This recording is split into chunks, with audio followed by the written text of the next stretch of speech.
Hello dosto, welcome to Science Bridge Academy. My name is Prathamesh Rumde and today we are starting with the first lecture of our 12th standard. दोस्तों we are starting with the chapter called as electrostatics. But if you want to understand this chapter properly, तो आपको 11th standard के दो chapter ठीक से आना बहुत ज़रूरी है. वो है vectors and second is electrostatics. ठीक है, तो वो पहले कॉन्सेप्चुअली क्लियर करके आना, फिर इस वीडियो को देखना तो आपको लेक्चर ठीक से समझेगा. Okay, so let us start with the concept called as area vector.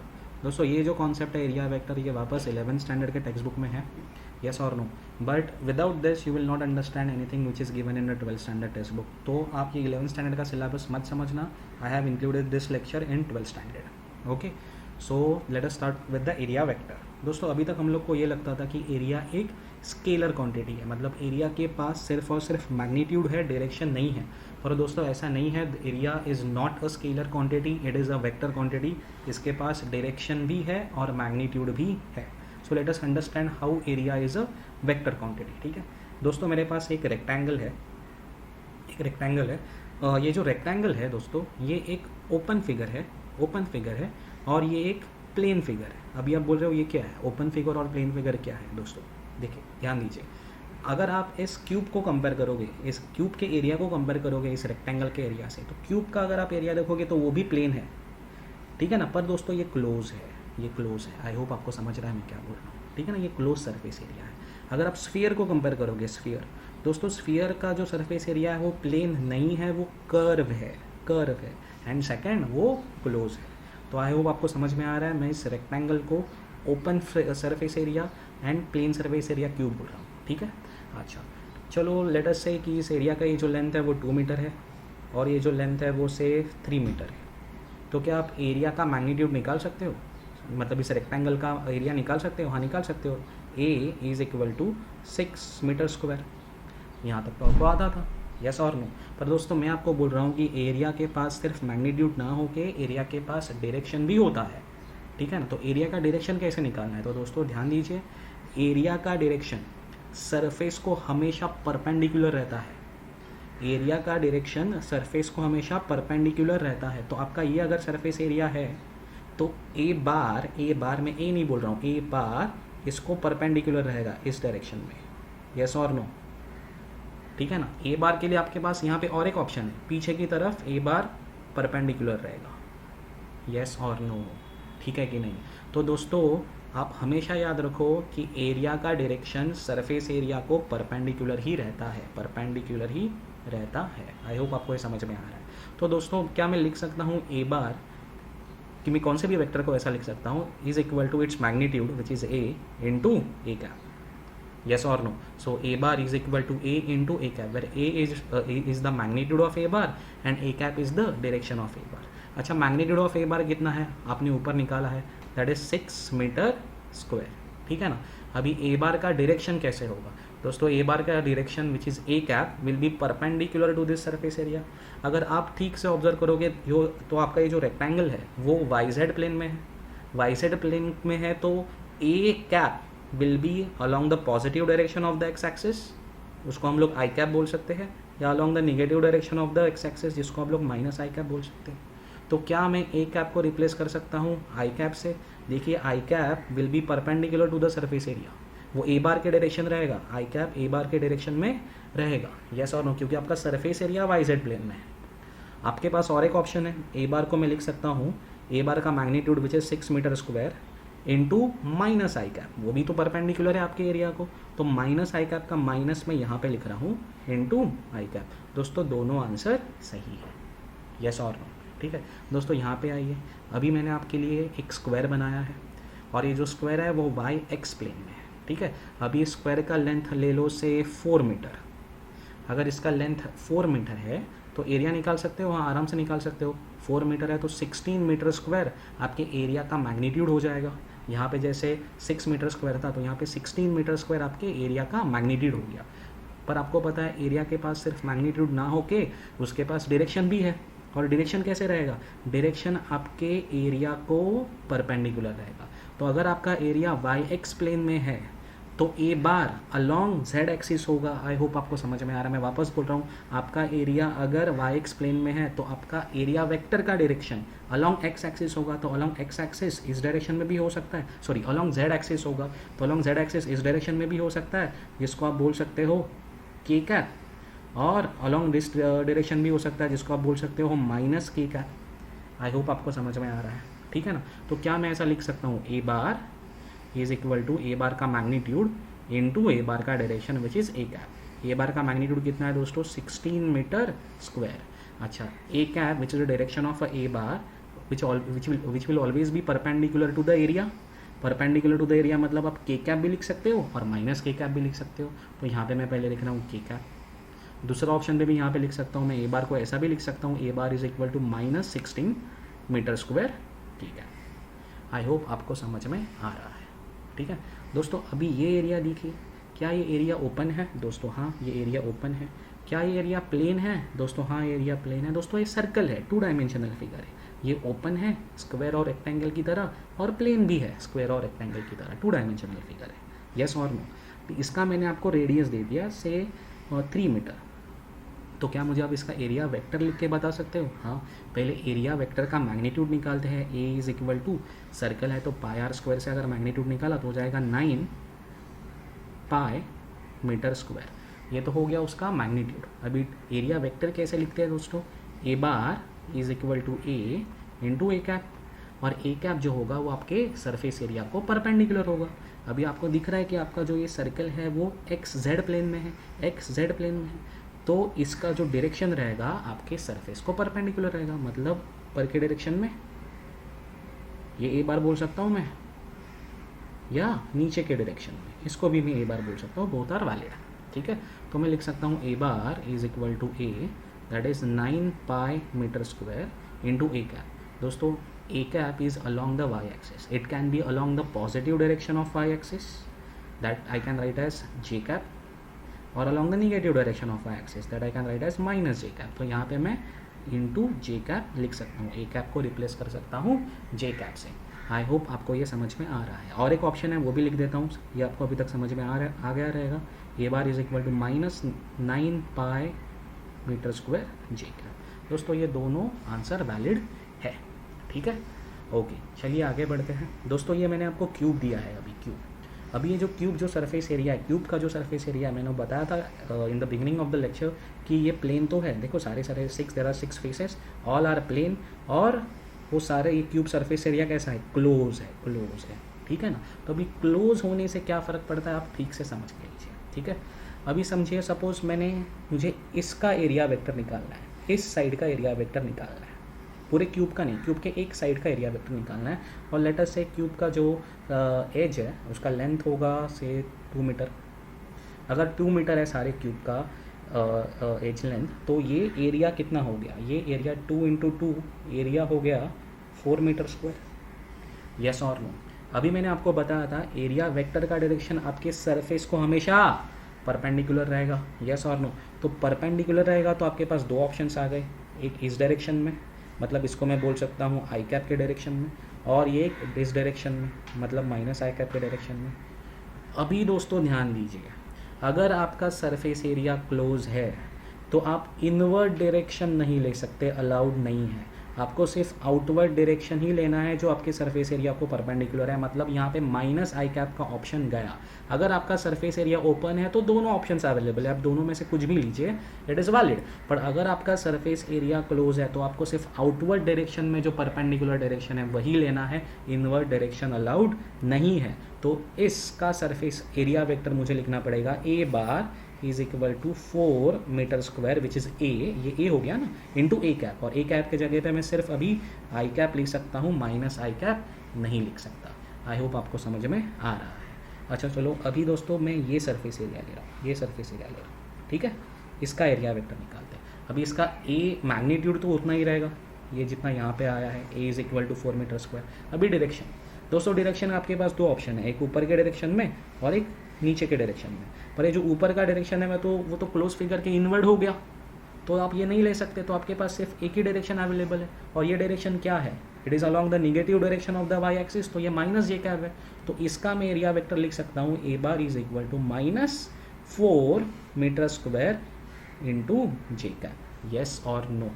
I hope आपको समझ में आ रहा है। अभी आप एक काम कीजिए, इस सरफेस एरिया का एरिया वेक्टर आप मुझे निकाल के बताइए, ठीक है ना। Pause the video for 2 minutes और मुझे बताइए कि इसका आंसर क्या रहेगा, ठीक है ना दोस्तों। इसका आंसर रहेगा A bar is equal to A कितना रहेगा, ए तो आपने ऑलरेडी निकाला है 4 मीटर स्क्वायर। अभी डायरेक्शन, आप direction will be perpendicular to the surface area, इस डायरेक्शन में भी हो सकता है और इस डायरेक्शन में भी हो सकता है, मतलब एक बार आप ये और ये भी ले सकते हैं, पर ये देखोगे तो आपको समझ में आएगा ये क्लोज फिगर के अंदर है, इनवर्ड है, तो ये आपको अलाउड नहीं है, तो आपको सिर्फ यही डायरेक्शन अलाउड है। और ये डायरेक्शन क्या है, along the negative direction of the x axis, तो ये हो जाएगा माइनस आई कैप। तो यहाँ पे आप लिख सकते हो minus I cap. I hope आपको ये समझ में आ रहा है, ठीक है दोस्तों। अभी चलो दोस्तों आगे बढ़ते हैं। अभी आपके सामने स्फीयर है दोस्तों, ये स्फीयर है। अगर आप स्फीयर का सरफेस एरिया देखोगे, जैसे मैंने आपको पहले बताया था दोस्तों, ये क्लोज है, और सबसे इम्पॉर्टेंट बात दोस्तों ये कर्व है, ठीक है ना, ये क्लोज भी है और ये कर्व भी है। अगर आप कर्व सरफेस एरिया से एनकाउंटर करते हो, सिर्फ कर्व सरफेस एरिया के लिए ये वैलिड है जो अभी मैं बोलने जा रहा हूँ, तो आपको क्या करना है, ये जो टोटल सरफेस एरिया है जिसको हम लोग बोलते हैं ए टोटल सरफेस एरिया है स्फीयर का, उसको आपको छोटे छोटे टुकड़ों में डिवाइड करना है। You have to divide the entire curve surface area into infinitely small pieces, and that infinitely small piece is called as something called as area element। उसको हम लोग नाम बोल दिया दोस्तों एरिया एलिमेंट। आपको समझ में आ रहा है? अगर एरिया एलिमेंट इतना छोटा पीस है इस पूरे सरफेस एरिया का, उससे छोटा करना पॉसिबल नहीं है, उससे छोटा जीरो हो जाएगा दोस्तों, यस और नो। और ये जो एरिया एलिमेंट है उसका एरिया मैग्नीट्यूड होता है दोस्तों D A. It is infinitely small area, बहुत ही छोटा एरिया दोस्तों। ये आप तभी करोगे अगर आपका सरफेस एरिया कर्व है। अगर आपका सरफेस एरिया प्लेन है, जैसे हम लोग ने फर्स्ट 4 एग्जांपल्स में दिखा, तो आपको ये करने की ज़रूरत नहीं है, ये सिर्फ और सिर्फ कर्व सरफेस एरिया के लिए वैलिड है, ठीक है ना। तो दोस्तों you have to divide the entire surface area which is A into infinitely small pieces, and each of that piece will have the area equal to D A, yes और no. तो मान के चलो दोस्तों कि ये जो पार्ट है ये एक एरिया एलिमेंट है। मैं पूरे सरफेस एरिया की बात नहीं कर रहा हूँ, मैं सिर्फ इतने से छोटे से एरिया एलिमेंट की बात कर रहा हूँ, ठीक है ना। इससे छोटा एरिया लेना पॉसिबल नहीं है। तो इस एरिया का मैग्नीट्यूड कितना हो गया, डी ए, ये तो मैंने आपको अभी बताया। अभी इसका डायरेक्शन कैसे होगा दोस्तों, डायरेक्शन का तो डेफिनेशन सेम है, direction of the area vector is always perpendicular to the surface. अभी ये आपका सरफेस है, इसको परपेंडिकुलर दोस्तों कैसे होगा, it will be something like this.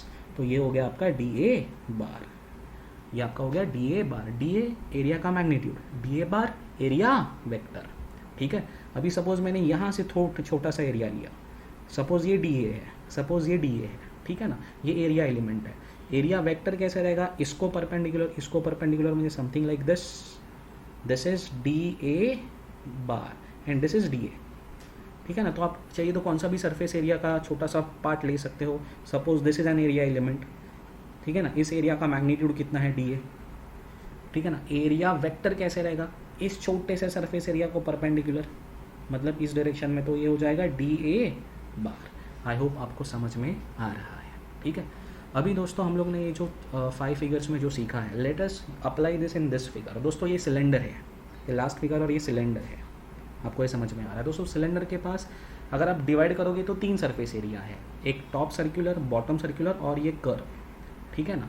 तो अगर मैंने आपको बोला कि इसका एरिया वेक्टर आप निकालो, तो आप कैसे निकालोगे दोस्तों। सिलेंडर एक क्लोज सरफेस एरिया, आपको समझ में आ रहा है, और इसके पास कर्व भी सरफेस एरिया है और प्लेन भी सरफेस एरिया है। देखिए ये जो सर्कुलर पार्ट है, ये टॉप का जो सर्कुलर पार्ट है वो प्लेन है, मतलब इसका एरिया वेक्टर निकालने के लिए आपको इसको डिवाइड करने की ज़रूरत नहीं है क्योंकि वो प्लेन है, यस और नो। तो सपोज मैंने इसका रेडियस आपको दे दिया, से फॉर एग्जांपल रेडियस दे दिया 4 मीटर, तो आप इसका एरिया वेक्टर निकाल सकते हो। हाँ पहले एरिया निकालो, कितना हो जाएगा, पाई आर स्क्वायर, मतलब 16 मीटर स्क्वायर, पाई भी हो जाएगा 16 पाई मीटर स्क्वायर। और ए बार कैसा होगा, A bar is equal to magnitude 16 pi metre square into direction.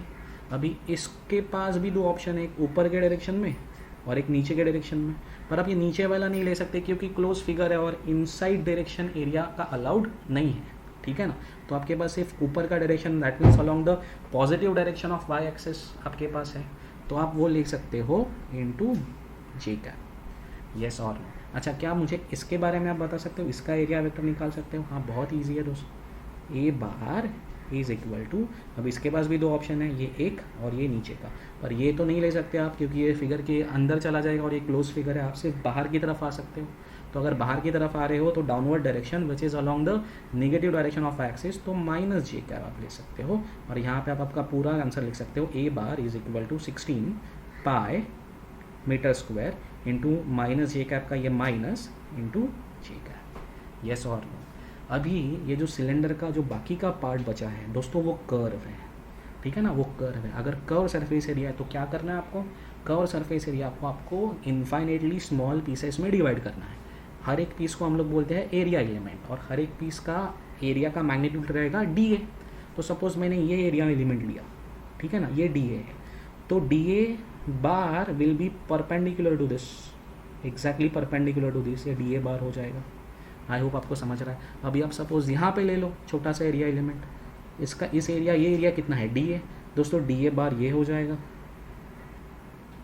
Yes और नो। आप यहाँ पे ले लो छोटा सा एरिया एलिमेंट, तो डी ए बार कैसे हो जाएगा, ऐसे हो जाएगा। आई होप आपको समझ में आ रहा है कि आपको एरिया वेक्टर कैसे डिसाइड करना है। ओके दोस्तों, the concept of area vector is really important in understanding electric flux and electric flux is really important to understand Gauss law, ठीक है। तो चलिए आगे बढ़ते हैं। Let us start with the next concept called as a electric flux. Okay दोस्तों, आगे के कॉन्सेप्ट की तरफ बढ़ते हैं, दैट इज़ इलेक्ट्रिक फ्लक्स। दोस्तों इलेक्ट्रिक फ्लक्स को पहले हम लोग मैकेनिकली समझ के लेते हैं, फिर हम लोग इसको कंसेप्चुअली समझ के लेंगे, ठीक है। दोस्तों इलेक्ट्रिक फ्लक्स एक फिजिकल क्वांटिटी है जो फाई से रिप्रेजेंट करते हैं, फाई, ठीक है। Now this electric flux is a dot product of two vector quantities, namely E bar that is electric field intensity and A bar that is area vector, ठीक है। दोस्तों मैं इसको ऐसा लिख सकता हूँ, electric flux which is a scalar quantity which is equal to dot product of E bar and A bar, ठीक है। तो ई बार डॉट ए बार को मैं ऐसा लिख सकता हूँ, E which is a magnitude of E bar into A which is a magnitude of A bar into cos theta, where theta is the angle between E bar and A bar, ठीक है दोस्तों। Now this is the formula of electric flux that I want you to remember, ठीक है। Now let us find out the SI unit of electric flux, ठीक है ना। यहाँ पे आपको फॉर्मूला ऑलरेडी मैंने लिखा है, phi is equal to E A cos theta, ठीक है ना। ई का SI यूनिट क्या है, मतलब इलेक्ट्रिक फील्ड इंटेंसिटी का न्यूटन पर कूलम, इंटू ए का SI यूनिट क्या है, मीटर स्क्वायर। कॉस थीटा को कोई यूनिट डायमेंशन नहीं रहता, तो अगर मैं इसको रीअरेंज करके लिखूँ तो मैं लिख सकता हूँ न्यूटन मीटर स्क्वायर पर coulomb. So this is one SI unit of electric flux. दोस्तों there is one more SI unit of electric flux, क्योंकि there is a one more SI unit of electric field intensity. Electric field intensity का एक unit Newton per coulomb तो है ही, और एक unit है जिसका जो है वोल्ट पर मीटर। आई होप आपको ये पता होगा, वोल्ट पर मीटर। तो एरिया का SI यूनिट तो मीटर स्क्वायर, इसको हम लोग सॉल्व करके लिखेंगे तो मैं लिख सकता हूँ वोल्ट इंटू मीटर। तो दोस्तों volt into metre is one more SI unit of electric flux, ठीक है। Now what is the dimension of electric flux. अगर आप ठीक से ऑब्जर्व करोगे दोस्तों, तो ये जो यूनिट है, ये यूनिट आपको इजीली इलेक्ट्रिक फ्लक्स का डायमेंशन देगा। दोस्तों इस यूनिट में आपको ये भी इलेक्ट्रिक पोटेंशियल दिखा है, इससे भी आप निकाल सकते हो, पर फिर भी दिस इज़ मच ईजियर, ठीक है ना। तो we will use this unit to find out the dimensions of electric flux, क्योंकि न्यूटन के डायमेंशंस आपको बाय हार्ट है, that is ML/T-2। Metre square के डायमेंशंस हो जाएंगे एल स्क्वायर, और नीचे है कूलम, उसके डायमेंशन है IT।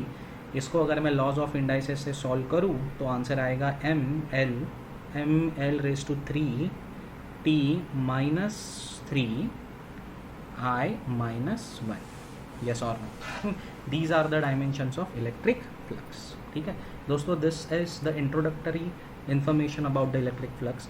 Now let us understand the electric flux properly and conceptually, ठीक है दोस्तों। The definition of electric flux is that the number of electric field lines which are passing normally through a given surface area.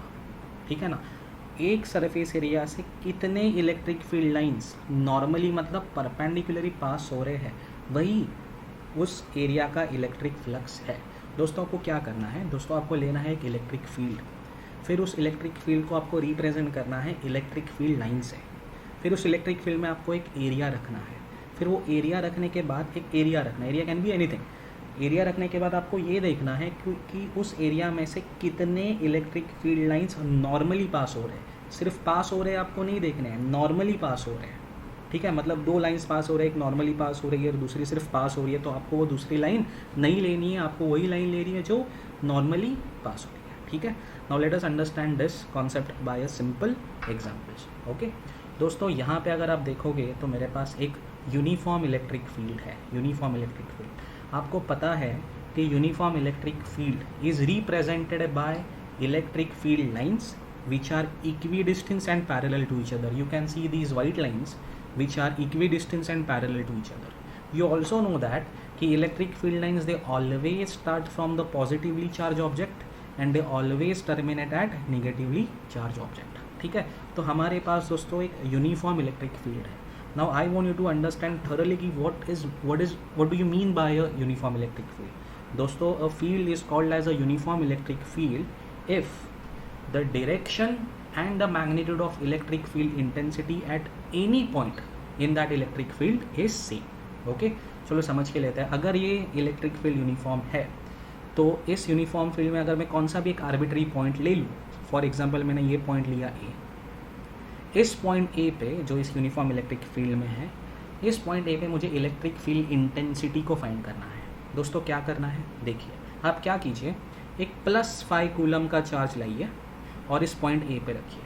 ठीक है ना, point A पे रखिए। आपको पता है कि whenever you keep an electric charge in an electric field, then that electric field will always exert electrostatic force on that electric charge. जैसे ही आपने ये 5 कूलम चार्ज पॉइंट ए पे रखा तो ये जो यूनिफॉर्म इलेक्ट्रिक फील्ड है उस पॉइंट ये 5 कूलम चार्ज पे फोर्स लगाएंगे। ओके, लेट अस से फॉर एग्जांपल 20 न्यूटन का फोर्स लग रहा है। कितना, 20 न्यूटन का फोर्स। दोस्तों 20 न्यूटन का फोर्स 5 कूलम पे लग रहा है, तो क्या आप बता सकते हैं कि 1 कूलम पे कितना फोर्स लगेगा? दोस्तों 1 कूलम पे फोर्स लगेगा 4 न्यूटन। यस और नो, मतलब अगर 5 कूलम के जगह अगर आप 1 कूलम का चार्ज रखते तो उसके ऊपर 4 न्यूटन का फोर्स लगता। दोस्तों the definition of electric field intensity says that कि इलेक्ट्रिक फील्ड इंटेंसिटी का magnitude is nothing but the force experience by 1 coulomb का charge when place at that particular point. मतलब पॉइंट ए का electric field intensity हो गया दोस्तों 4 newton per coulomb. Again electric field intensity at any point is equal to the force experience by 1 coulomb of a charge when place at that particular point. यहाँ पे अगर मैंने 1 coulomb का charge रखा तो जितना उसके ऊपर फोर्स लगता है वही पॉइंट ए के इलेक्ट्रिक फील्ड इंटेंसिटी का मैग्नीट्यूड है। So E is equal to 4 newton per coulomb. Magnitude तो इलेक्ट्रिक फील्ड इंटेंसिटी का मिल गया। Now let us find out the direction. Magnitude है, so E is equal to 4 newton per coulomb. Magnitude तो electric field intensity का मिल गया। Now let us find out the direction. अभी डायरेक्शन कैसे निकाले दोस्तों? तो डायरेक्शन के लिए स्टेटमेंट ये है, the force exerted by the direction of the force exerted on positive charge is same as the direction of electric field intensity at that point. For example आपने ये 5 कूलम का +5 कूलम का charge point A पे रखा है, ठीक है ना। तो इस पॉइंट ए पे रखने के बाद आपको दिखाई दे रहा है कि यहाँ पे सारे पॉजिटिव चार्ज है, यहाँ पे सारे नेगेटिव चार्ज है। तो ये इलेक्ट्रिक फील्ड इस 5 कूलम पे इस डायरेक्शन पे फोर्स लगाएगा, मतलब आई कैप के डायरेक्शन में फोर्स लगाएगा। ठीक है, पॉजिटिव चार्ज पे जिस डायरेक्शन पे फोर्स लग रहा है वही डायरेक्शन इलेक्ट्रिक फील्ड का होता है। तो दोस्तों इलेक्ट्रिक फील्ड इंटेंसिटी का या इलेक्ट्रिक फील्ड का डायरेक्शन भी आई कैप ही है। तो मैं दोस्तों यहाँ पे मैं ऐसा लिख सकता हूँ, E electric field intensity at point A bar is equal to 4 newton per coulomb into I cap. ठीक है दोस्तों, अगर आप यहाँ पे नेगेटिव चार्ज रखते थे, मतलब अगर आप सपोज -5 कूलम चार्ज रखते थे तो उसके ऊपर जो फोर्स लगता था उस फोर्स का डायरेक्शन इलेक्ट्रिक फील्ड इंटेंसिटी के डायरेक्शन के अपोजिट होता था। ठीक है, ये आपको मैंने इन्फॉर्मेशन के लिए बता दिया। तो this is the electric field intensity at point ए। अभी आप इस यूनिफॉर्म इलेक्ट्रिक फील्ड में अगर कौन सा दूसरा पॉइंट लोगे, से ये पॉइंट बी लोगे, और यहाँ पे अब अगर आपने 1 कूलम का चार्ज रखा तो भी उसके ऊपर 4 न्यूटन का ही फोर्स लगेगा और आई कैप के डायरेक्शन में ही लगेगा, क्योंकि ये यूनिफॉर्म इलेक्ट्रिक फील्ड है। आई होप आपको समझ में आ रहा होगा कि यूनिफॉर्म इलेक्ट्रिक फील्ड किसे बोलते हैं। तो दोस्तों ऐसे यूनिफॉर्म इलेक्ट्रिक फील्ड में मैंने एक एरिया रखा है, एक स्क्वायर रखा है। अभी स्क्वायर कैसा है दोस्तों, एक ओपन एरिया है, ठीक है ना, आपको दिखा रहा है, एक ओपन एरिया है और एक प्लेन एरिया है, ठीक है। तो ऐसा स्क्वायर मैंने रख दिया। दोस्तों ये जो स्क्वायर है आपके स्क्रीन को परपेंडिकुलर है, आपके स्क्रीन को परपेंडिकुलर है। ये ठीक से समझने के लिए यहाँ पे मैंने कार्टेशियन कोऑर्डिनेट एक्सिस भी डाली है। This square lies in the y Z plane, ठीक है ना। Since this square lies in the y Z plane, the area vector that is A bar will be along the x axis, क्योंकि आपको पता है कि area, direction of the area vector is always perpendicular to the surface.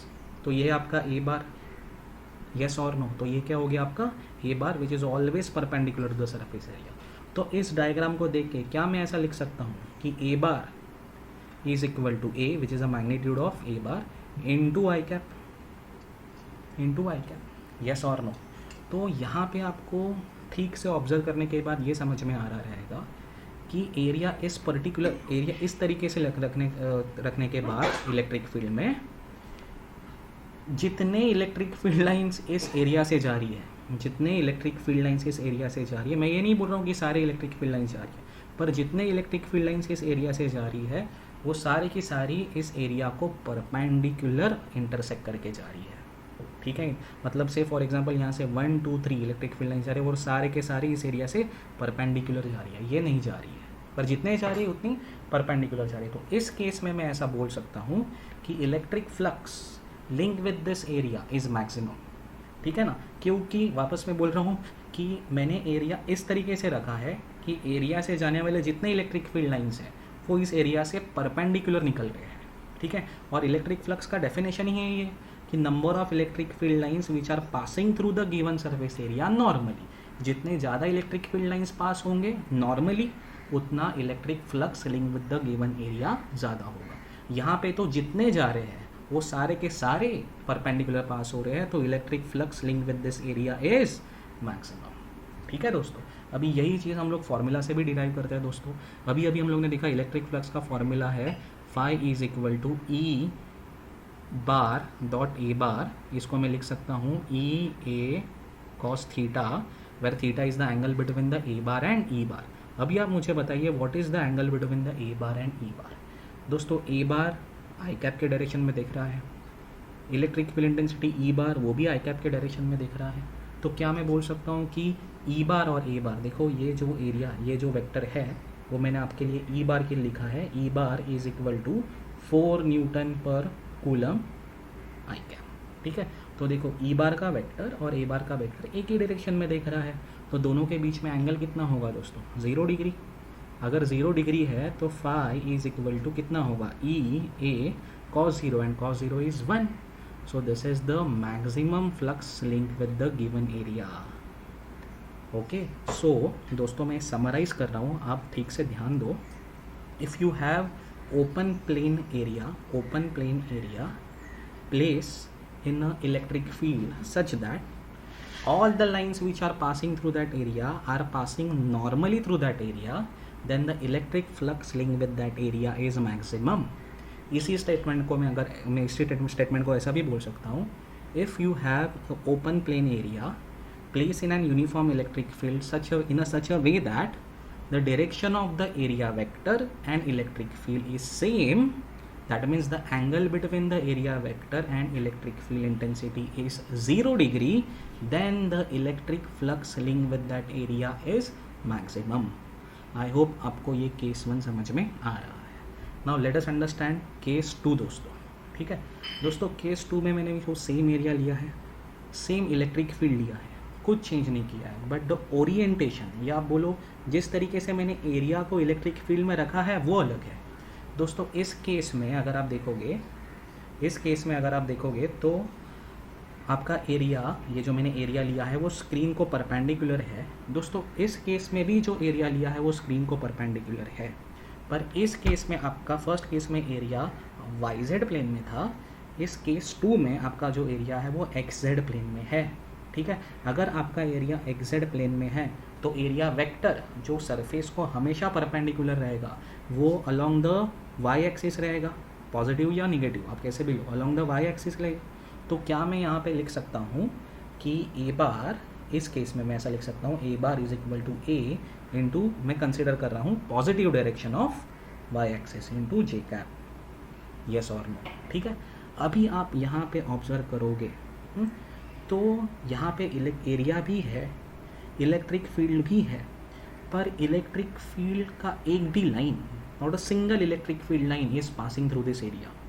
एक भी electric field line इस area से नहीं जा रहा है। ठीक है, आप ऑब्जर्व करोगे ये नहीं जा रहा है, ये नहीं जा रहा है, ये नहीं जा रहा है, ये नहीं जा रहा है, ये नहीं जा रहा है। आप बोलोगे सर ये तो जा रहा है, पर दोस्तों डेफिनेशन क्या है इलेक्ट्रिक फ्लक्स का? Electric flux is nothing but a number of electric field lines passing normally. दोस्तों ये लाइन जा रहा है मैं मानता हूँ, पर ये नॉर्मली नहीं जा रहा है दोस्तों। नॉर्मली जाना इसे कहते हैं, look at this line, these are passing through this area normally. तो भले ये लाइन आपके एरिया से जा रहा है, इसको आप काउंट नहीं कर सकते। तो दोस्तों not a single electric field line is passing through the area, so the electric flux linked with this area is minimum, that is 0. electric flux is not linked with this area. I hope आपको समझ में आ रहा है। ठीक है, इसको formula से समझते हैं। हम लोग ने ऑलरेडी ए बार का डायरेक्शन यहाँ पे निकाल लिया है, A bar is equal to A into J cap. दोस्तों ई बार का डायरेक्शन तो जो पहले था वही है, E bar is equal to मैं E is a magnitude of E bar into I cap. तो ई बार मैं यहाँ पे लिख रहा हूँ ई इंटू आई कैप। अभी आप मुझे बताइए जे कैप, ए बार और ई बार में क्या एंगल है? What is the angle between A bar and E bar? Obviously जो जे कैप और आई कैप में एंगल है वही ए बार और ई बार में। जे कैप और आई कैप में एंगल हमेशा कितना होता है दोस्तों? 90 डिग्री। तो ए बार और ई बार में भी एंगल कितना होगा दोस्तों? 90 डिग्री। तो let us find out the electric flux link with the area with the help of a formula which is E bar dot A bar which is equal to E A cos theta, and in this case theta is 90 and cos 90 is 0. So electric flux linked with the area which is placed in this electric field is 0. I hope आपको समझ में आ रहा है। तो दोस्तों if you place a open surface area in a uniform electric field in a such a way that the angle between the area vector and electric field is 90 degree और 270 degree, आई hope आपको समझ में आ रहा है। अगर मैं नीचे वाला एरिया लेता, नीचे वाला ए बार लेता तो 270 आता, then the electric flux link with that area is 0, not a single electric, why? Because not a single electric field line will pass through that area. I hope आपको ये दो स्पेशल केसेस समझ में आ गए हैं। Now let us move on guys, आगे बढ़ते हैं। दोस्तों अभी मैंने वापस सेम इलेक्ट्रिक फील्ड लिया है, वापस मैंने सेम एरिया लिया है, पर अभी मैंने एरिया को कुछ इस तरीके से रखा है कि the angle between the A bar and E bar is not 0 degree जैसे फर्स्ट केस में था, ना वो 90 डिग्री जैसे सेकंड केस में था। अभी जो ए बार और ई बार, दोस्तों ये आपका ए बार है, ये आपका ई बार है, इन दोनों के बीच में का जो एंगल है थीटा वो 90 डिग्री से कम है और 0 डिग्री से ज़्यादा है। इन दोनों के बीच में का वैल्यू वो कुछ भी ले सकता है, यस और नो। इस केस में अगर आप देखोगे कि ये जो इलेक्ट्रिक फील्ड लाइंस है वो एरिया से पास तो हो रही है, मतलब ऐसा नहीं है कि एक भी इलेक्ट्रिक फील्ड लाइन पास नहीं हो रही जैसे केस 2 में हुआ था, पर ऐसा भी नहीं है कि जितनी इलेक्ट्रिक फील्ड लाइंस पास हो रही है इस एरिया से वो उस एरिया से नॉर्मली पास हो रही है। नॉर्मली पास हो रही है पर नॉर्मली पास नहीं हो रही है। डेफिनेशन क्या बोलता है? Electric field line should pass through the area normally. तो दोस्तों इस केस में हम लोग क्या करें? दोस्तों इस केस में हम लोग को क्या करना पड़ेगा, ये जो एरिया वेक्टर है इसको हम लोग को रिजॉल्व करना पड़ेगा। ठीक है, तो इस एरिया वेक्टर को हम लोग रिजॉल्व करते हैं। देखो इस ए बार को मैंने पैरेलली शिफ्ट किया और यहाँ पे कार्टेशियन कोऑर्डिनेट सिस्टम के ओरिजिन पे उसका टेल रख दिया। दोस्तों ये है अपना ए बार, रिजॉल्व करना है ना इसके लिए। अभी रिजॉल्व करने का नेक्स्ट स्टेप क्या है? ये तो फर्स्ट स्टेप हो गया, put the tail of the area, put the tail of the vector which you want to resolve on the origin of the Cartesian coordinate system. First step तो हो गया। Second step क्या होता है दोस्तों? आपको ये पता होना चाहिए, it is a part of a vector, कि you have to drop a perpendicular from the head on both the axis, you have to drop a perpendicular from the head of the vector on both the axis. ठीक है, now आपके पास दो vector है, देखो ये एक yellow colour का vector है और ये एक ब्लू कलर का वेक्टर है, ठीक है ना। तो आपके पास ऐसे दो वेक्टर्स है, ये जो दो वेक्टर है दोस्तों ये ए बार के कंपोनेंट है। ये जो वेक्टर है ये अलोंग वाई एक्सिस है, इसके लिए मैं इसको बोल रहा हूँ ए वाई बार। ये जो वेक्टर है वो अलोंग एक्स एक्सिस है, तो मैं इसको बोलता हूँ ए एक्स बार। दोस्तों A Y bar and A x bar are two components of A bar. तो क्या मैं ऐसा लिख सकता हूँ, मैंने ए बार को रिजॉल्व कर दिया दो कंपोनेंट्स में, दो वेक्टर्स में, which is one is along the x axis that is A x bar plus A Y bar. Yes और नो। अभी अगर आप ठीक से देखोगे ये जो ए एक्स बार है इसको मैं लिख सकता हूँ A X is nothing but the magnitude of A x bar, और ए एक्स बार का direction is along the positive direction of the x axis, तो A X into I cap. क्या मैं ए वाई बार को लिख सकता हूँ A Y into direction of A Y bar which is along the positive direction of Y axis? Yes और no. तो ये हो जाएगा ठीक है दोस्तों, this is theta that is angle between the A bar and E bar, and this is also theta that is angle between the A bar and E bar. यहाँ पे मैंने ई बार आपके लिए दिखा है, ये रेड वेक्टर ई बार है, ठीक है। तो दोस्तों अगर ये थीटा है और ए एक्स एक एडजेसेंट कंपोनेंट है तो आपको पता होगा मैं ए एक्स को लिख सकता हूँ ए कॉस थीटा और ए वाई को लिख सकता हूँ ए साइन थीटा। आई होप आपको ये समझ में आ रहा है। तो इसको ए एक्स को मैं रिप्लेस कर सकता हूँ ए कॉस थीटा इंटू आई कैप, और इस ए वाई को रिप्लेस कर सकता हूँ ए sine theta into J cap. ठीक है दोस्तों, तो आपको ए एक्स बार और ए वाई बार दोनों के एक्सप्रेशन मिल गए। इसको ठीक से समझने के लिए मैंने आपको यहाँ पे स्प्लिट करके दिखाया दोस्तों। ए बार आपका ओरिजिनल एरिया है, आपको उसने रिजॉल्व किया दो कंपोनेंट्स में। देखो यहाँ पे ए वाई बार दोस्तों, आपका ये ए वाई बार है, A Y bar, and this is A x bar and this is A x bar. These two are the components of this vector. अब ये ए वाई बार ऐसा है तो एरिया, उसका जो एरिया रहेगा उसको परपेंडिकुलर रहेगा। अगर ए एक्स बार ऐसा है तो उसका जो सरफेस एरिया रहेगा वो उसको परपेंडिकुलर रहेगा, ये आपको पता है, ठीक है ना। तो अभी आप इस ओरिजिनल एरिया को भूल जाइए और उसके कंपोनेंट्स को देखिए, क्योंकि ये ओरिजिनल एरिया को आपने उसके कंपोनेंट्स में डिवाइड कर दिया, तो जो कंपोनेंट्स के साथ होगा वही ओरिजिनल एरिया के साथ होगा। अगर मैं अभी इस कंपोनेंट को देखूँ ए वाई बार, तो दोस्तों ए वाई बार और ई बार इन दोनों के बीच में का 90 डिग्री का एंगल मेरे को क्लियरली दिख रहा है। तो दोस्तों ए वाई बार से कोई भी इलेक्ट्रिक फील्ड लाइन पास नहीं होने वाली है। So electric flux link with this component of A bar which is A Y bar is 0। तो ये जो कंपोनेंट है ए वाई बार, ये हम लोग को इलेक्ट्रिक फ्लक्स में मदद नहीं कर रहा है, ठीक है। अभी आप ए एक्स बार को आप ठीक से देखेंगे तो दोस्तों और जितने electric field lines A x bar से जा रहे हैं वो सारे के सारे इस एरिया से परपेंडिकुलर निकाल रहे हैं, ठीक है ना। तो जो कुछ भी electric flux link with this area है, इस ओरिजिनल एरिया से जो कुछ भी इलेक्ट्रिक फ्लक्स लिंक है वो इस ए एक्स बार इस कंपोनेंट के वजह से है। आई होप आपको समझ में आ रहा है। देखो यहाँ पे ई बार का डायरेक्शन और ए बार का डायरेक्शन सेम है, that is theta is equal to 0 degree. यहाँ पे theta is equal to 90 degree. ये केस 1 है दोस्तों, ये केस 2 है। केस 1 में हम लोग ने देखा था व्हेन थीटा इज 0 देन जितने इलेक्ट्रिक फील्ड लाइंस अपने एरिया से जा रहे हैं वो नॉर्मली पास होंगे और अपने एरिया का फ्लक्स मैक्सिमम होगा, ठीक है। यही चीज़ें हम लोग अभी फॉर्मूला से देखते हैं दोस्तों। हम लोग का फॉर्मूला क्या था? फॉर्मूला था phi is equal to E bar dot E bar, okay.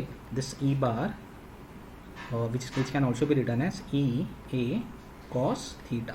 अगर आप ठीक से देखोगे cos theta है क्या दोस्तों? cos theta is nothing but AX। so E into A cos theta को मैंने रिप्लेस कर दिया AX से। तो दोस्तों यहाँ पे आप ये गलती मत करना phi is equal to E into A, नहीं, ये गलत है दोस्तों।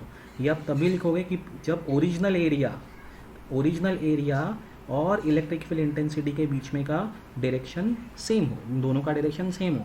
यहाँ पे आपने जो ओरिजिनल एरिया है उसको स्प्लिट किया है ए एक्स और ए वाई।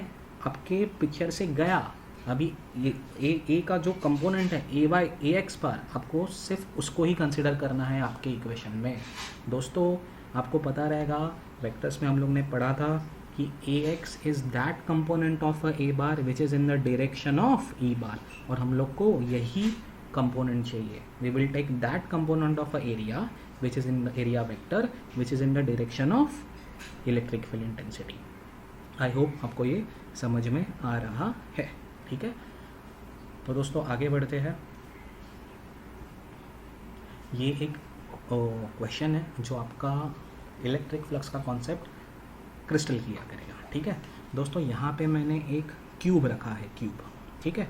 एक क्यूब मैंने यूनिफॉर्म इलेक्ट्रिक फील्ड में रख दिया है, और आपको ये निकालना है कि what is the electric flux link with this cube, what is the electric flux passing through the different sides of this cube. अभी आपको समझ में आ रहा है कि ये क्यूब को 6 फेसेस हैं, 6 फेसेस हैं, हर एक फेस से कुछ ना कुछ तो इलेक्ट्रिक फ्लक्स लिंक होगा।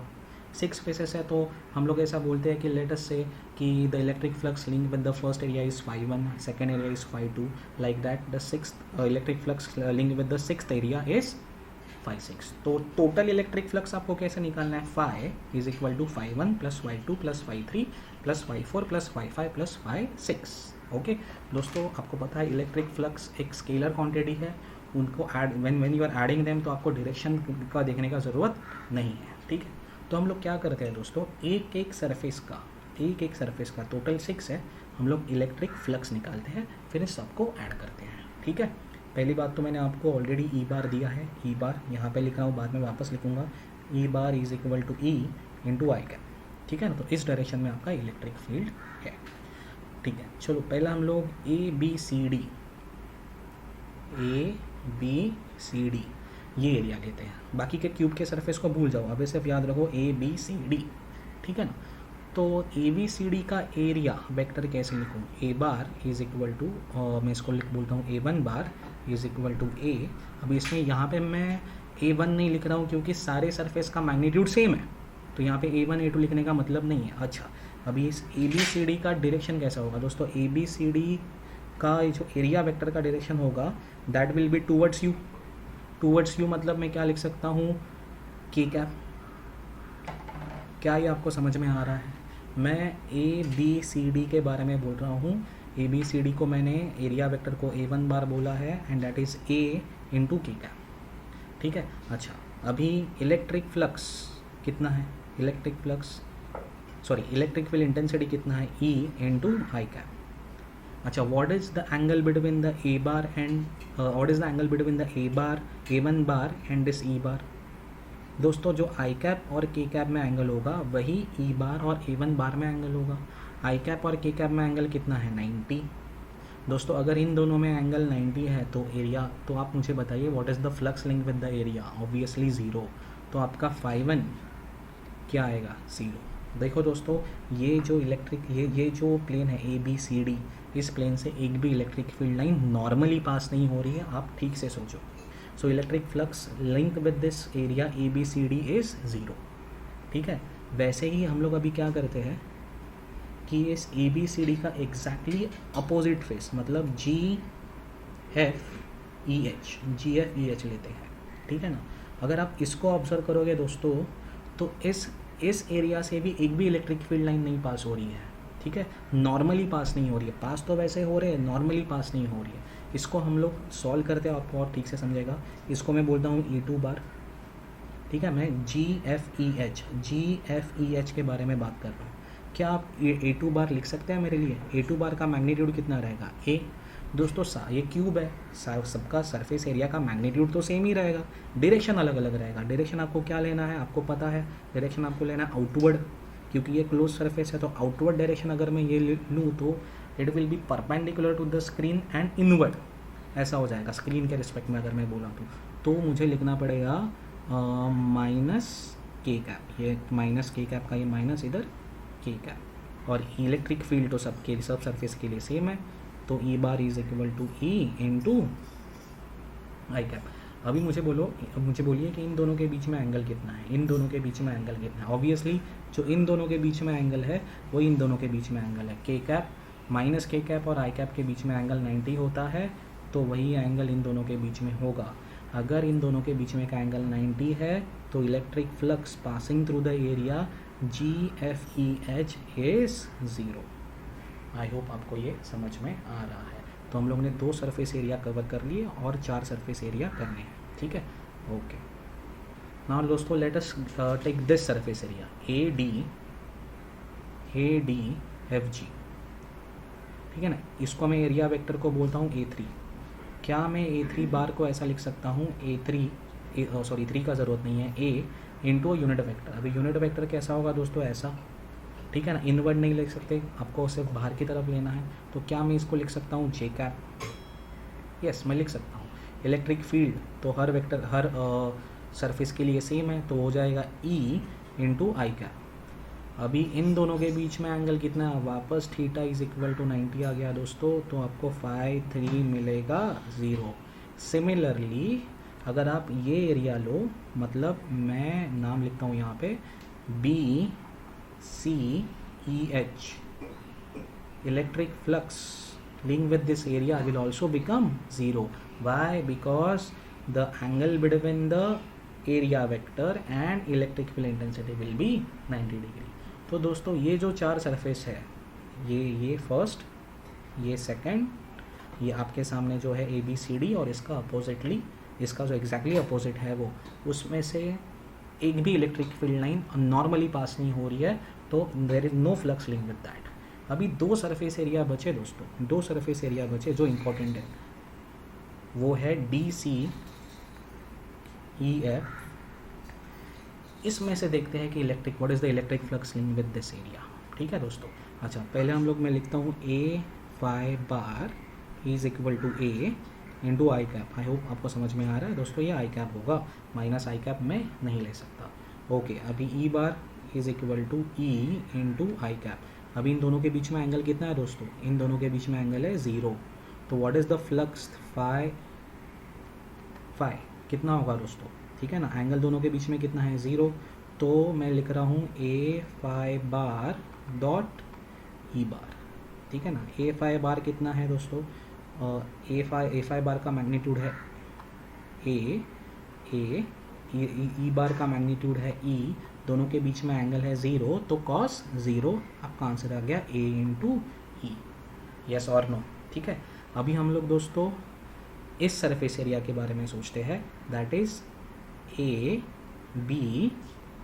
ABHG, ठीक है ना।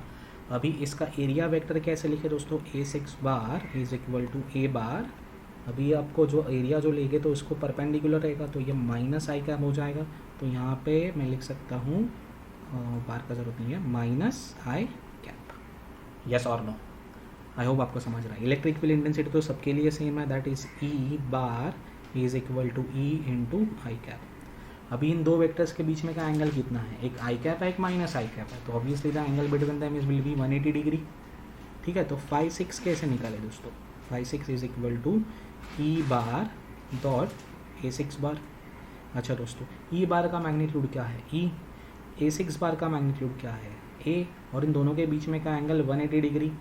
cos 180 कितना होता है दोस्तों, -1, तो ये हो जाएगा minus EA।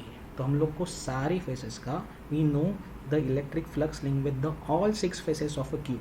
So electric flux link with the cube will be φ1 plus φ2 plus φ3 plus φ4 plus φ5 plus φ6। φ1 φ2 φ3 φ4 ये तो 0 है, तो अभी बचा क्या, सिर्फ φ5 जो कितना है A इंटू ई प्लस φ6 जो कितना है -E और -A इंटू ई। इनको ऐड करोगे तो आपको आंसर क्या आएगा, 0। तो दोस्तों electric flux link with this cube is 0, क्योंकि आप ठीक से देखोगे ये 4 फेसेस में से तो कुछ भी इलेक्ट्रिक फ्लक्स पास नहीं हो रहा है, इलेक्ट्रिक फील्ड लाइंस पास नहीं हो रहे हैं। अभी ये जो सरफेस है AGHB, इसमें से इलेक्ट्रिक फील्ड लाइंस जितने नॉर्मली पास होंगे उतने ही इलेक्ट्रिक फील्ड लाइंस DEFEC इस सरफेस से बाहर निकलेंगे, तो net electric flux will be 0। जितने इलेक्ट्रिक फील्ड लाइंस नॉर्मली अंदर जा रहे हैं क्लोज फिगर के, उतने ही क्लोज फिगर से बाहर आ रहे हैं। That's why the net electric flux link with this cube is 0। दोस्तों इसको मैं अभी जनरलाइज कर रहा हूँ, देखो ये क्यूब हो या बाकी या स्फीयर हो या कौन सा भी क्लोज सरफेस हो, शेप और साइज मैटर नहीं करता, ठीक है ना। क्यूब से समझना बहुत ईजी है, इसके लिए मैंने क्यूब का एग्जांपल देके आपको समझाया, पर कौन सा भी क्लोज सरफेस एरिया हो, ऐसा हो, शेप और साइज मैटर नहीं करता as long as it is close. अगर आप ऐसे क्लोज एरिया को एक एक्सटर्नल इलेक्ट्रिक फील्ड में रखते हो, अभी ये जो इलेक्ट्रिक फील्ड है वो यूनिफॉर्म हो या नॉन यूनिफॉर्म हो, कुछ फ़र्क नहीं पड़ता, कुछ फ़र्क नहीं पड़ता। अगर आप एक क्लोज सरफेस को एक इलेक्ट्रिक फील्ड में रख रहे हो तो the electric flux link with that close surface area is always zero, provided दोस्तों ये याद रखना, provided there is no charge inside the close surface area. उस क्लोज सरफेस एरिया के अंदर कोई भी चार्ज होना नहीं चाहिए। दोस्तों ये बहुत ही इंपॉर्टेंट स्टेटमेंट्स मैंने आपको बताई है, मैं वापस बता रहा हूँ दोस्तों। If you have any close surface area of any shape and size doesn't matter, place in a electric field whether it is a uniform और नॉन यूनिफॉर्म, फ़र्क नहीं पड़ता, then the electric flux link with that close surface area is always zero provided there is no charge inside the close surface area. दोस्तों इस cube के अंदर कोई भी चार्ज नहीं है, ये सारे चार्जेस अगर आप देख रहे हो तो वो क्यूब से बाहर है, ठीक है दोस्तों। चलिए आगे बढ़ते हैं।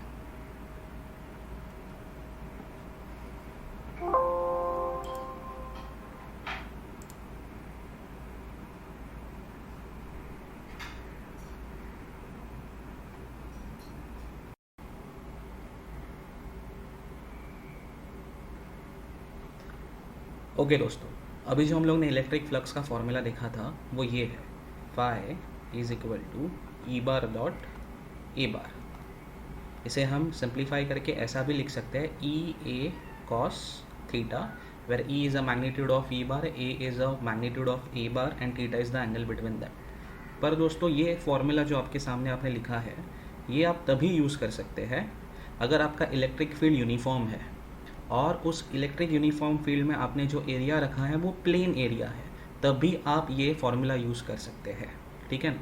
पर ऐसा ज़रूरी नहीं है दोस्तों कि आपको जो इलेक्ट्रिक फील्ड दिया जाए वो हमेशा यूनिफॉर्म ही हो, और ये भी ज़रूरी नहीं है कि उस इलेक्ट्रिक फील्ड में आपने जो एरिया रखा है वो प्लेन ही हो, वो कर्व भी हो सकता है।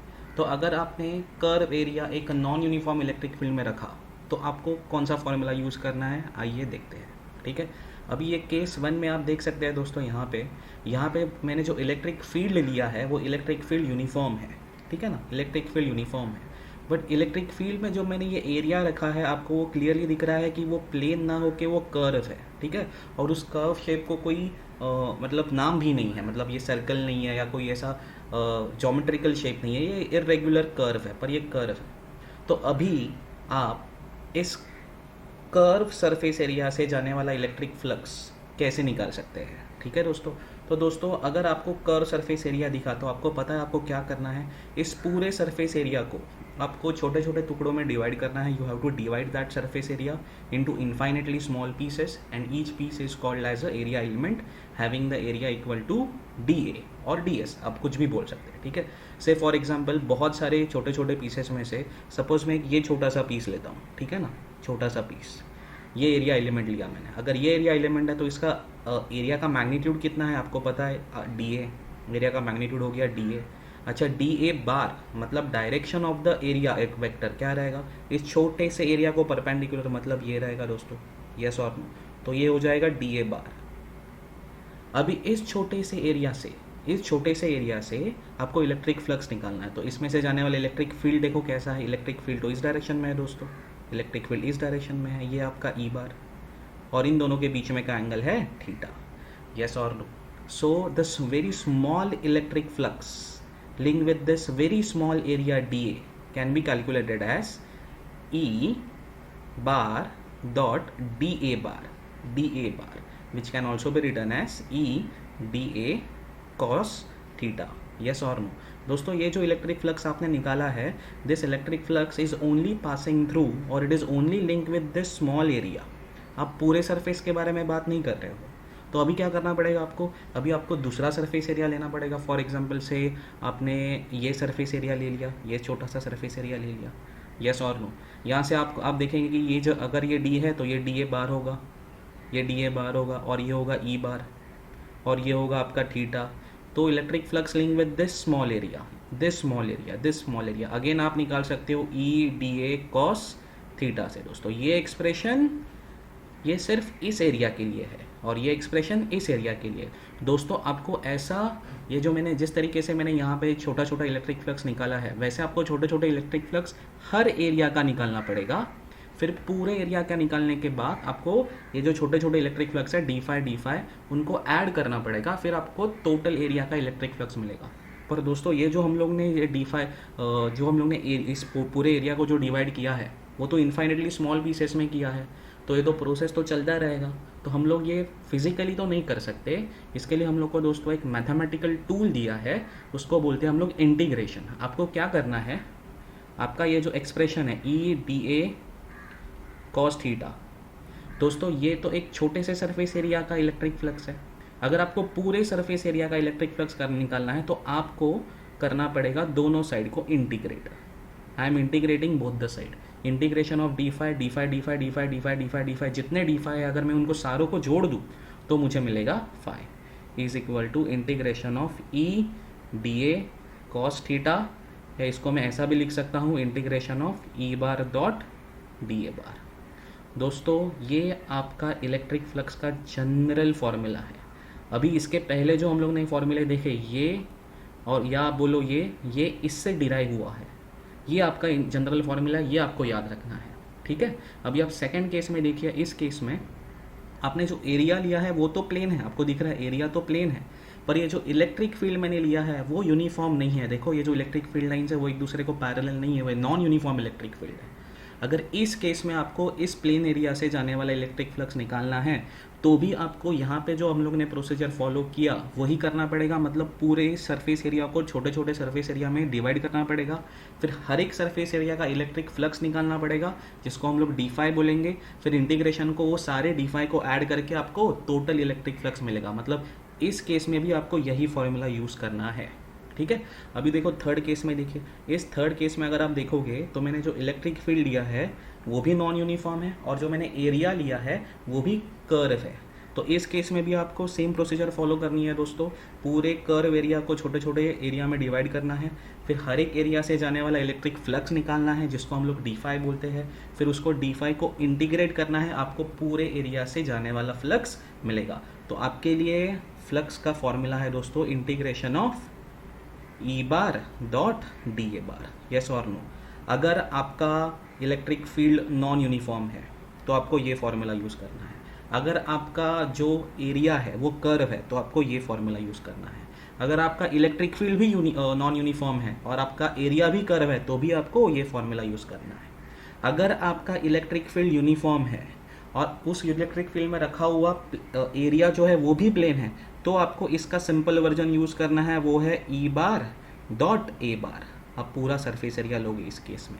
आई होप आपको यहाँ तक क्लियर है, ठीक है दोस्तों। आइए कुछ न्यूमेरिकल्स करते हैं बेस ऑन दिस, तो आपको ये जो फॉर्मूला है वो और क्लियर हो जाएगा, ठीक है। तो आपके सामने दो फॉर्मूला है, आप न्यूमेरिकल पढ़ के डिसाइड करना कि कौन सा फॉर्मूला यूज़ करना है, ठीक है दोस्तों। ओके नाउ ये टेक्स्ट बुक से लिया हुआ न्यूमेरिकल है दोस्तों।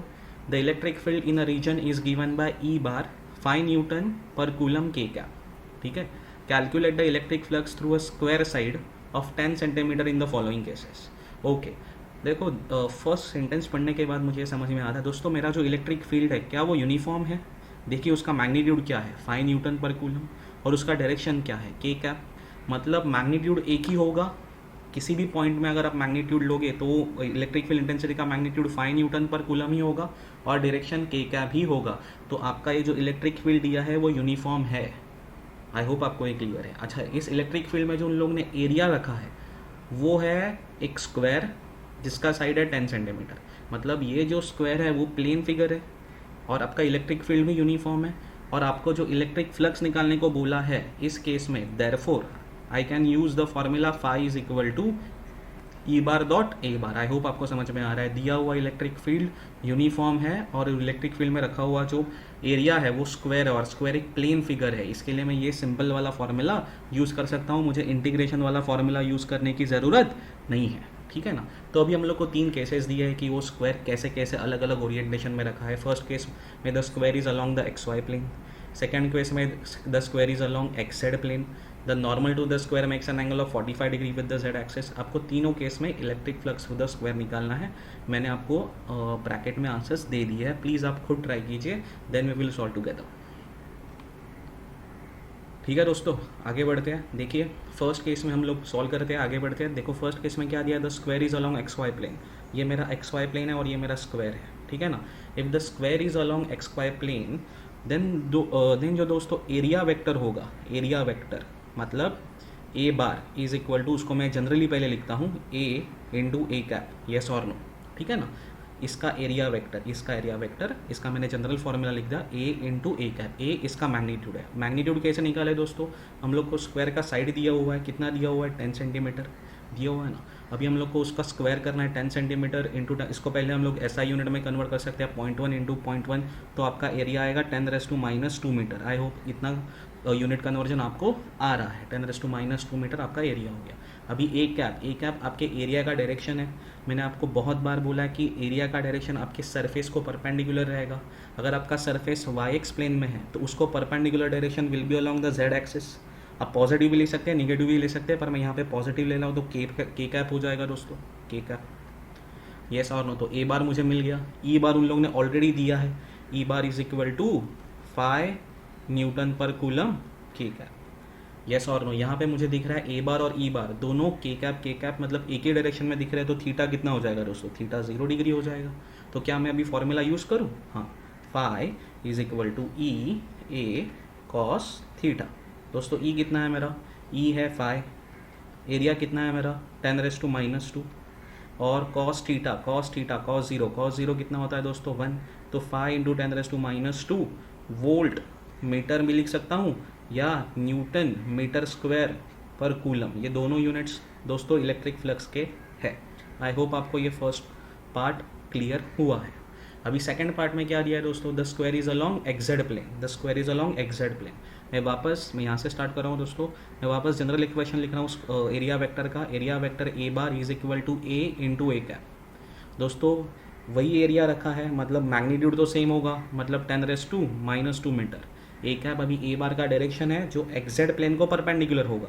दोस्तों एक्सजेड प्लेन को perpendicular direction will be along the positive direction of the Y axis और नेगेटिव, पर मैं पॉजिटिव ले रहा हूँ विच इज़ जे कैप, तो यहाँ पे आया है जे कैप। अच्छा, इलेक्ट्रिक फ्लक्स तो जो है हर एक तीनों केसेस के लिए इलेक्ट्रिक फ्लक्स तो इलेक्ट्रिक फील्ड इंटेंसिटी तो सेम है, that is E bar is equal to 5 newton per coulomb into K cap. अभी ए बार और ई बार के बीच में का डायरेक्शन निकालना है विच is given by the theta.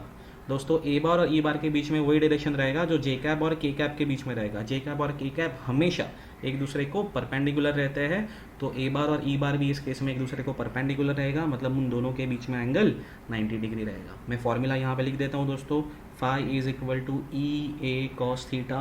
मैं वापस बोल रहा हूँ, ये फ्लक्स इलेक्ट्रिक फ्लक्स का फॉर्मूला आप तभी यूज़ करना जब आपके न्यूमेरिकल में आपको ये कन्फर्म हो कि ये जो इलेक्ट्रिक फील्ड वो यूनिफॉर्म है और ये एरिया है जो प्लेन है, ठीक है। इज इक्वल टू अभी ई ए कॉस 90, और आपको पता है कॉस 90 होता है 0, तो electric flux passing through the area when it is placed in XZ plane is 0, ठीक है। अभी थर्ड क्वेश्चन करते हैं दोस्तों। थर्ड पार्ट में क्या लिखा है देखते हैं।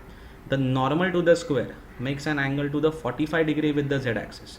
दोस्तों नॉर्मल मतलब परपेंडिकुलर टू द स्क्वायर, मतलब अभी मैंने स्क्वायर ऐसा रखा है, यहाँ पे मैंने दिखाया नहीं है, यहाँ पे मैंने सिर्फ पहले 2 केसेस दिखाए, फर्स्ट और सेकंड एग्जांपल के डायग्राम दिखाए, थर्ड एग्जांपल का डायग्राम नहीं दिखाया।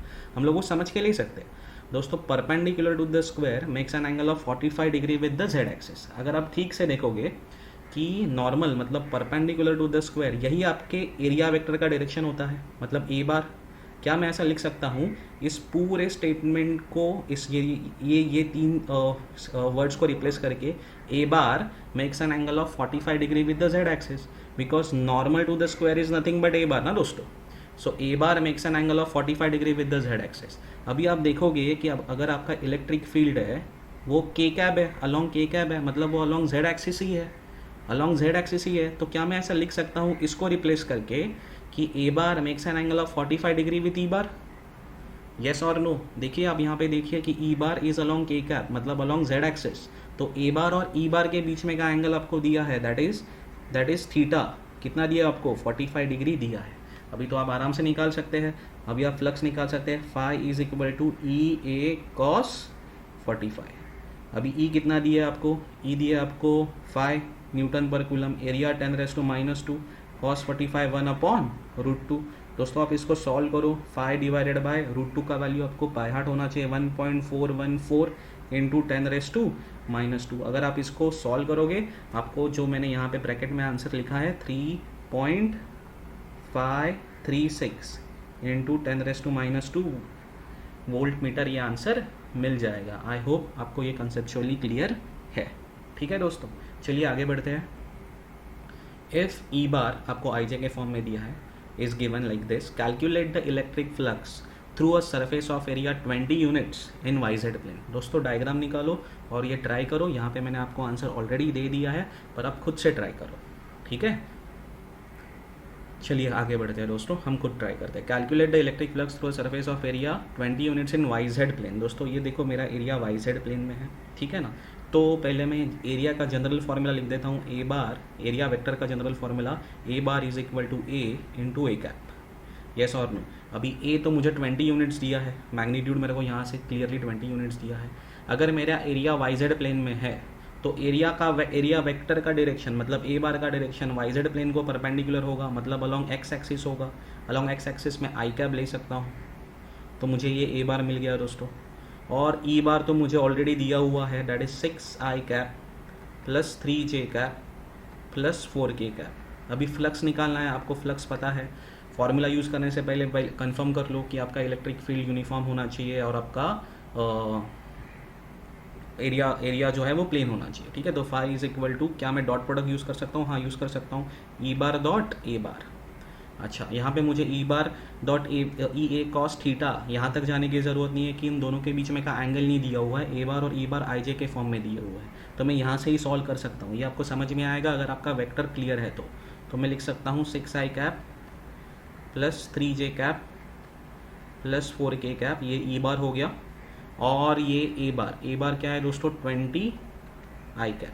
ये डॉट प्रोडक्ट है इन दोनों का, ठीक है ना दोस्तों। इस 20 आई कैप को मैं एक्सटेंड कर सकता हूँ 20 आई कैप प्लस 0 जे कैप प्लस 0 के कैप। ओके, तो 6 आई कैप के कोएफिशिएंट को मल्टीप्लाई करते हैं, 6 इंटू 2 12, 0 120 हो जाएगा, प्लस जे कैप 3 इंटू 0 0, प्लस के कैप के कोएफिशिएंट को मल्टीप्लिकेशन 0, तो आपका आंसर आ जाएगा 120 यूनिट्स।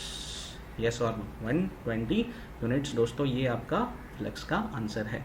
आई होप आपको ये समझ में आ रहा है। ठीक है।